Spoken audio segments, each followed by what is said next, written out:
15ನೇ ತಾರೀಕು DCM DK Shivakumar ಅವರ birthday ಇದೆ. ಹೀಗಾಗಿ ಕಾಂಗ್ರೆಸ್ ಹೈಕಮಾಂಡ್ ಮುಖ್ಯಮಂತ್ರಿ ಹುದ್ದೆಯನ್ನೇ ಇವರಿಗೆ ಗಿಫ್ಟ್ ಆಗಿ ಕೊಡ್ತಾರಾ ಅನ್ನೋ ಪ್ರಶ್ನೆ ಎಲ್ಲ ಕಡೆ ಇದೆ. ಈ ವಿಚಾರಕ್ಕೆ ಸಂಬಂಧಪಟ್ಟಂತೆ ಸಚಿವರನ್ನ ನಾವು ಮಾತಾಡಿಸ್ತಾ ಇದ್ದಾಗ, ಎಸ್ಪೆಷಲಿ ಗೃಹ ಸಚಿವರನ್ನ ನಾವು ಮಾತಾಡಿಸಿದಾಗ ಅವರು ಪ್ರತಿಕ್ರಿಯೆ ಕೊಟ್ಟಿದ್ದಾರೆ. ಹೈಕಮಾಂಡ್ ಆದಷ್ಟು ಬೇಗ ಎಲ್ಲದಕ್ಕೂ ಉತ್ತರವನ್ನು ಕೊಡ್ತಾರೆ. ಕಲಬುರಗಿಯಲ್ಲಿ ಗೃಹ ಸಚಿವ ಡಾಕ್ಟರ್ G. ಪರಮೇಶ್ವರ್ ಅವರು ಕೊಟ್ಟಿರುವಂತಹ ಸ್ಟೇಟ್ಮೆಂಟ್ ಇದು.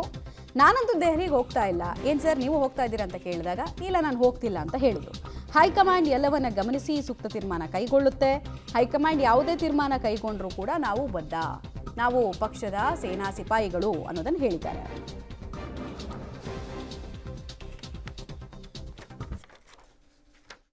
ಆದಷ್ಟು ಶೀಘ್ರವಾಗಿ ನಮ್ಮ ಹೈಕಮಾಂಡ್ನವರು ಉತ್ತರವನ್ನು ಕೊಡ್ತಾರೆ.